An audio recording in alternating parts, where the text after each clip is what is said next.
Buongiorno, benvenuti alla TG Sicilia, le principali notizie.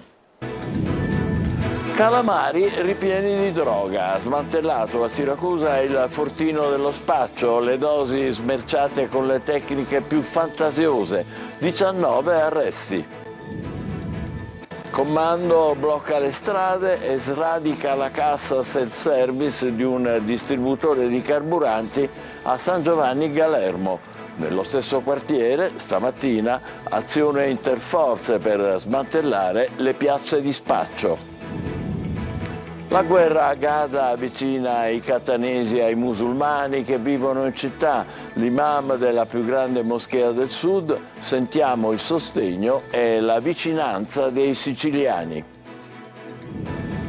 Da Catania l'idea di un istituto regionale di energia pulita, dal solare all'eolico, per superare carbone e petrolio e rendere la Sicilia autonoma. In sovrappeso e con i cellulari in mano sono i ragazzini siciliani nell'istantanea di Save the Children. In molti, dice il rapporto, fuggono da sentimenti negativi. Palermo è battaglia tra scuola e comune per le mense scolastiche. I presidi delle primarie protestano, gli alunni non possono consumare i pasti senza i necessari piccoli bocconi. Clima teso all'Ars sulla manovra finanziaria, cancellata la pioggia di mancette che vale 18 milioni, non c'è ancora accordo sui 400 emendamenti da discutere. Calcio, doppia seduta per il Catania agli ordini di Cristiano Lucarelli. L'allenatore livornese carica l'ambiente, non sono il tipo che getta la spugna.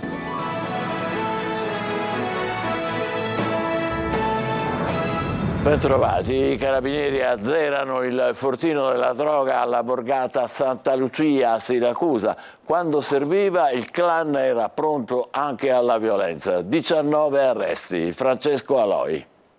19 arresti, 15 in carcere e 4 ai domiciliari. Avevano fatto della borgata Santa Lucia il fortino della droga. Loro dovevano occuparsi dell'importazione a Siracusa per poi rifornire le altre piazze di spaccio. Quando serviva non facevano a meno della violenza. C'erano due uomini a capo di questo clan che nasce da una costola del clan Santa Panagia. Abbiamo registrato diversi atti intimidatori, atti incendiari, facevano ricorso a esplosioni di colpi di pistola. Cocaina, hashish, marijuana e crack era quello che trafficavano e offrivano ai clienti.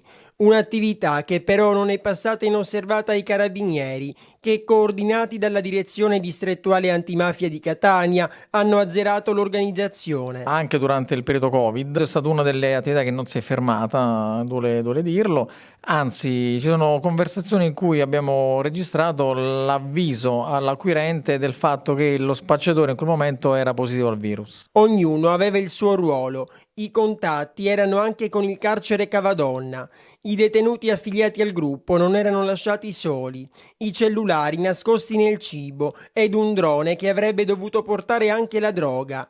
Drone che è stato sequestrato proprio nei pressi del carcere. Hanno provato a portare all'interno stupefacenti e messaggini, comunicazioni occultati all'interno di barrette di cioccolato anche di calamari. Sequestrati 7 kg tra cocaina, marijuana e hashish, quasi 6.000 euro, 9 armi clandestine e cellulari criptati di ultima generazione.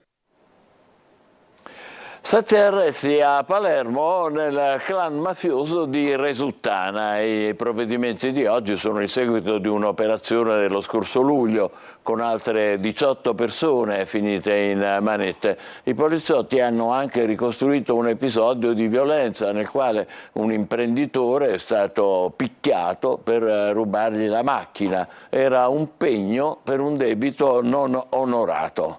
A San Giovanni Galermo un comando blocca le strade e sradica la cassa self-service di un distributore di carburante. Poche ore dopo, nello stesso quartiere, azione interforze voluta dalla prefettura di Catania per smantellare le piazze di spaccio nelle vie Ustica e Capopassero. Tonino De Mana. Una banda specializzata e ben organizzata, tanto da bloccare le vie d'accesso e con un escavatore entrare direttamente, sfondare una vetrata e rubare la cassa continua del Petrol Company di San Giovanni Calermo. Un'azione studiata nei minimi particolari e portata a termine da almeno 6-7 persone capaci di bloccare le vie d'accesso a Don Minzoni, nell'azione sarebbe rimasta ferma anche un'ambulanza, per poi sradicare la cassa self-service del distributore di carburanti. Una scena che si ripete spesso nel catanese e che vede all'opera malviventi senza scrupoli e spesso impuniti. Sanno dove colpire e lo fanno con sfrontatezza, magari con qualche telefonata al numero unico d'emergenza 112, mandano fuori zona le poche pattuglie notturne che presidiano un vasto territorio per poi distribuire i mezzi rubati e circoscrivere il campo d'azione e quindi spianare la strada all'escavatore. Il mezzo pesante rompe vetrate, sfonda muri e sradica la cassa. Bottino da quantificare. Indagini sono in corso per risalire agli autori del raid che poco prima avevano sbarrato e reso inaccessibili le vie Capricorno, Colbe e Villa Flaminia. E quasi per uno strano scherzo del destino e a poche ore dall'assalto al Petrol Company, sempre a San Giovanni Calermo, è stata effettuata un'articolata operazione ad alto impatto disposta dalla prefettura di Catania che ha visto impegnati polizia, carabinieri, guardia di finanza e vigili urbani. I controlli sono stati effettuati secondo le direttive del Ministero dell'Interno e sulla base di strategie di intervento condivise dal Comitato per l'Ordine e la Sicurezza Pubblica. Unità cinofile in azione in via Capo Passero che hanno portato al sequestro di un ingente quantitativo di droga. Posti di blocco sul viale Tirreno in via Ustica e in molte strade adiacenti per mettere un freno all'illegalità diffusa ed allontanare, almeno per un poco, pusher e vedette in una delle piazze di spaccio più conosciute ed attive di Catania e provincia. Il dolore per lo sterminio a Gaza è espresso nelle preghiere della comunità musulmana, dalla Moschea della Misericordia, la più grande del Sud Italia, a Catania, divenuta rifugio per i migranti. L'imam dice: siamo stati aiutati dai catanesi. Roberta Lunghi. Io mi trovo all'ingresso della Moschea della Misericordia, la più grande del Sud Italia, e adesso è il momento della chiamata alla preghiera. Sono le 17 e la preghiera risuona fuori dalla moschea di Catania, inaugurata nel 2012. Nei luoghi della ferrea devozione a Sant'Agata la comunità musulmana si intreccia con quella catanese e nessun vento di guerra scalfisce il rispetto reciproco. Viviamo con amarezza quello che sta succedendo per i nostri fratelli, praticamente a Gaza. Stiamo assistendo a un sterminio di un popolo. Abbiamo anche trovato a fianco a noi una città che ci ha aiutato, ognuno ha la sua fede, ha i suoi valori, ma abbiamo tante cose in comune e arricchiamo quello che ci unisce e allontaniamo quello che ci divide. Per l'imam, presidente della comunità islamica in Sicilia, ferreo sostenitore di un'accoglienza dei migranti nel segno dell'umanità, questa moschea è diventata un rifugio. In questa moschea sono stati accolti migliaia e migliaia di immigrati. Noi abbiamo cercato con tutte le nostre forze di dare il nostro contributo. Nasser, algerino, arrivato in Italia da migrante, vive a Catania dal 94 senza alcun problema. Io personalmente mai trovato una difficoltà, diciamo, da voi, perché in Italia siamo come fratelli, come hai detto, siamo di tutte le nazioni, se sono algerini, marocchini, tunisini, africani, siamo come una famiglia. Dentro la moschea continua la preghiera nella suggestione uditiva e visiva, tra tappeti di Istanbul, ceramiche marocchine, il legno lavorato in Marocco e le scritte algerine. E fuori c'è chi ammira dall'esterno, con uno sguardo che racconta un'emozione che noi raccogliamo. Bello conoscere anche le cose altrui. Ecco, ma sei entrato in moschea? Sono entrato ed è una bellissima sensazione, una sensazione di pace. Rivoluzione green, la Sicilia ha le carte in regola per attuarla, ma occorre osare realizzando un istituto regionale dell'energia solare. Adelaide Barbagallo. Lavorare su sole, acqua, vento, terra, da questi elementi può partire la rivoluzione verde per consentire alla Sicilia di diventare autonoma dal punto di vista energetico. Ma non solo. L'isola, che si affaccia sul Mediterraneo, così vicina all'Africa, può diventare un grande polo in grado di fornire energia anche ad altri paesi, ad esempio producendo idrogeno e trasferendo quello che proviene dal Nord Africa in tutta Europa. Se ne è discusso nell'incontro organizzato al quotidiano La Sicilia presso i laboratori nazionali del Sud dell'Istituto di Fisica Nucleare. Grandi passi avanti fatti sul fotovoltaico, ma per una completa rivoluzione occorre avere il coraggio di osare, creando un istituto regionale di energia solare. La regione siciliana deve fondare l'istituto dell'energia solare. Perché? Perché se il comune di Catania o il comune di Palermo, dei grandi comuni siciliani, vuole per esempio solarizzare le proprie piscine, ecco che ci sono disponibili dei fondi regionali, dei fondi europei, c'è però un'attività a monte di progettazione, di installazione eccetera, di collaudo, che potrebbe essere svolta benissimo da quest'ente regionale, che supplirebbe lì dove i comuni non arrivano più. Catania, con realtà quali l'Istituto di Fisica Nucleare o aziende come l'ST Microelectronics, ha tutte le potenzialità per puntare sulle nuove tecnologie. Il nostro istituto a livello nazionale e a livello regionale si è sempre messo a disposizione per intercettare tutte le opportunità di fare crescere il terreno attorno a noi. L'energia pulita rispetta l'ambiente e fa bene all'economia. Famiglie, imprese, edifici pubblici che hanno installato i pannelli fotovoltaici hanno già visto crollare i costi dell'energia elettrica.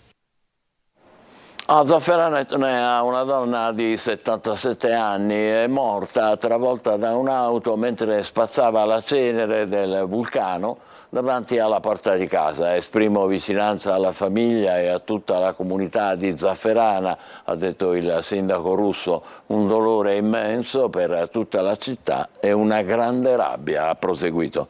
A Agrigento, tragedia all'ospedale San Giovanni di Dio, dove ha perso la vita un pensionato di 73 anni, morto per complicazioni durante la degenza post-operatoria. Moglie e figli, ritenendo che sia stato vittima di mala sanità, hanno presentato denuncia ai carabinieri e la procura ha disposto il sequestro della salma per procedere all'autopsia.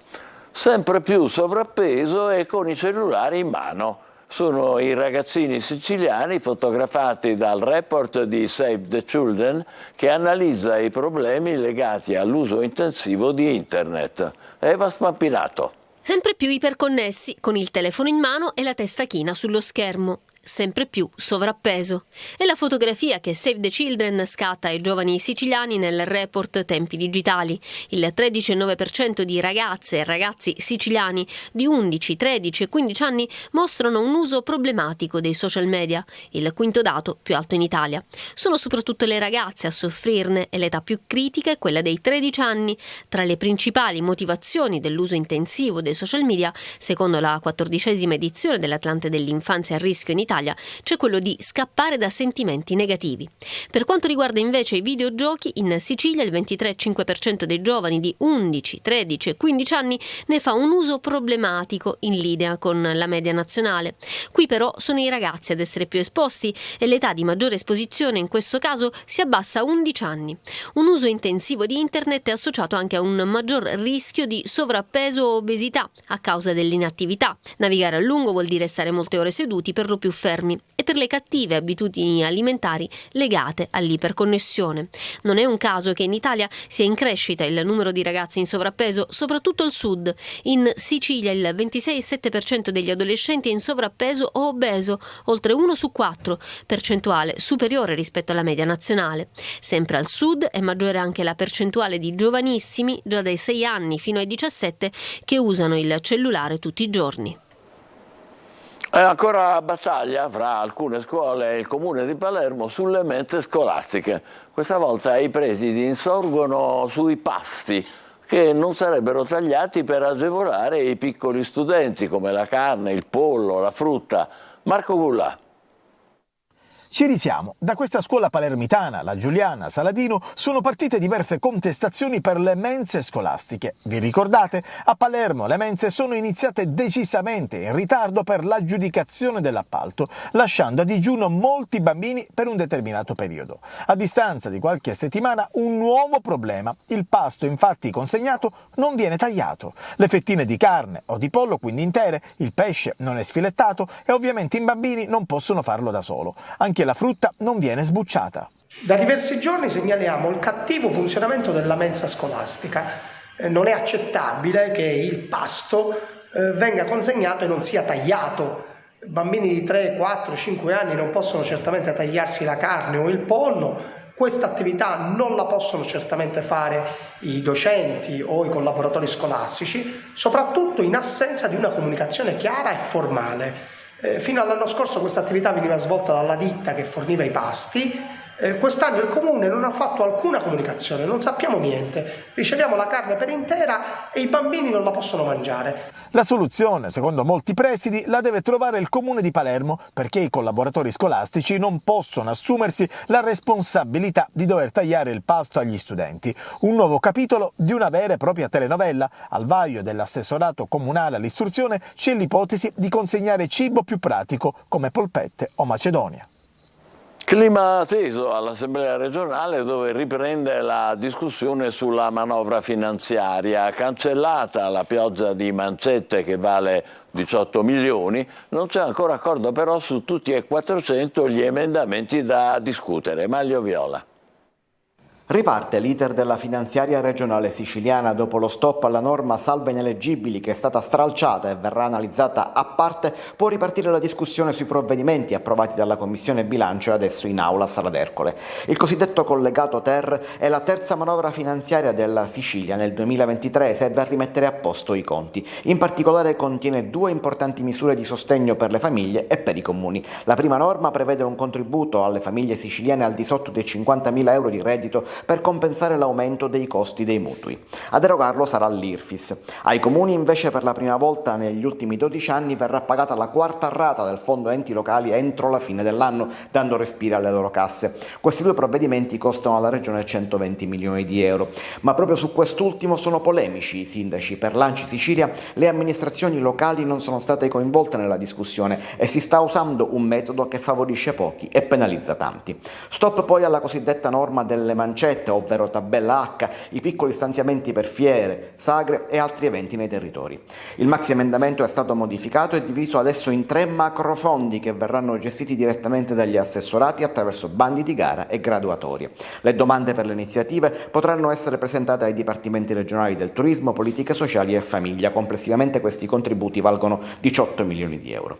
Gli altri 200 milioni di euro o poco più andranno a infrastrutture e trasporti, ma come verranno impiegati questi fondi è un capitolo ancora da scrivere. Resta infine nella legge la norma che modifica le regole per il piano rifiuti, eliminando la distanza minima di 3 km fra un impianto di smaltimento o di riciclo e un centro abitato.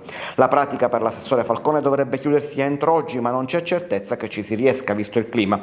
Bisogna far presto perché poi occorre avviare la discussione sulla finanziaria 2024 e sul bilancio di previsione, che si spera di riuscire ad approvare entro la fine dell'anno per evitare l'esercizio provvisorio. Nuova ondata di sbarchi a Lampedusa, centinaia gli approdi sull'isola nelle ultime ore, l'hotspot è tornato a riempirsi di migranti, al momento i rifugiati sono più di 1.400, dopo le pre-identificazioni da parte della polizia. Si procederà ad accompagnare le persone che dovranno essere trasferite e su disposizione della Prefettura di Agrigento 230 lasceranno l'isola in giornata con il traghetto di linea per Porto Empedocle. Adesso facciamo una breve pausa, fra poco la carica di Lucarelli a Catania. State con noi.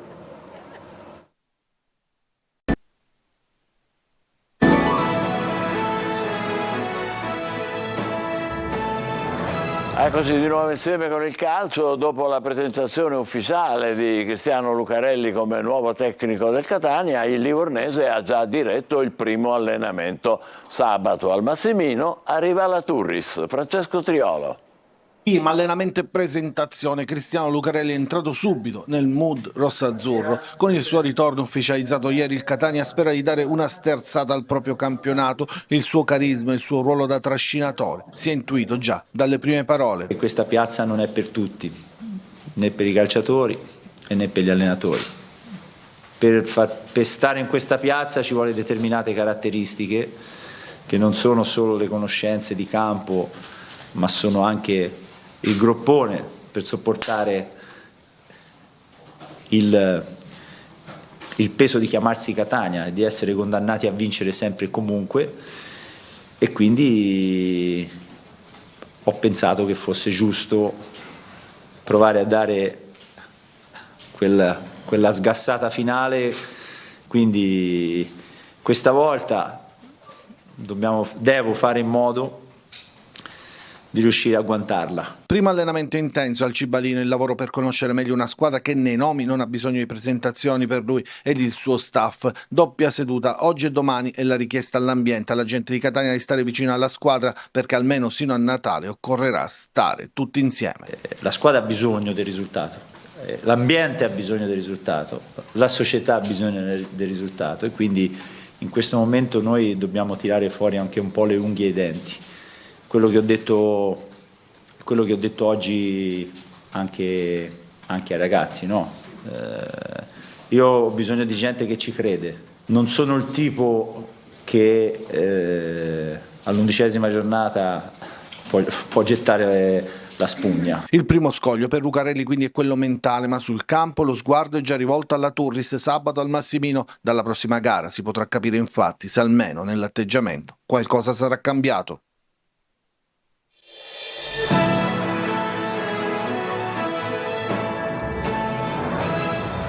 Save the Children lo conferma, i ragazzi tra gli 11 e i 15 anni che fanno un uso compulsivo dei social fuggono da sentimenti negativi, i tredicenni in particolare. A parte il fatto che, come rileva ancora Save the Children, stare ore e ore a digitare sugli smartphone fa diventare sovrappeso, il problema di fondo è un altro. Da quali sentimenti negativi fuggono i nostri figli rifugiandosi ossessivamente nella realtà virtuale? Beh, prima di tutto ci sono certo le condizioni materiali penose di molte famiglie, genitori senza lavoro, i soldi in casa che non bastano a finire il mese, le liti tra padri e madri, ma poi c'è dell'altro, senza dubbio. L'adolescenza è un'età difficile, si cresce, si cambia, si sboccia anche sessualmente e di tutto questo si ha pure un po' paura. E come non bastasse c'è anche la nostra responsabilità di genitori che, facendo gli amici dei nostri teenager, carichiamo i figli di aspettative enormi, sempre di più. Devono sapere fare di tutto, a scuola, a nuoto, a danza, a musica. Anche nelle prime storie d'amore devono essere vincenti, guai un dubbio, una debolezza, un fallimento. Riflettiamoci sopra ogni volta che allunghiamo il telefonino ai nostri ragazzi liquidandoli con un "tieni, adesso non ho tempo". Ci fermiamo qui, TG Sicilia torna alle 20, grazie e buon pomeriggio.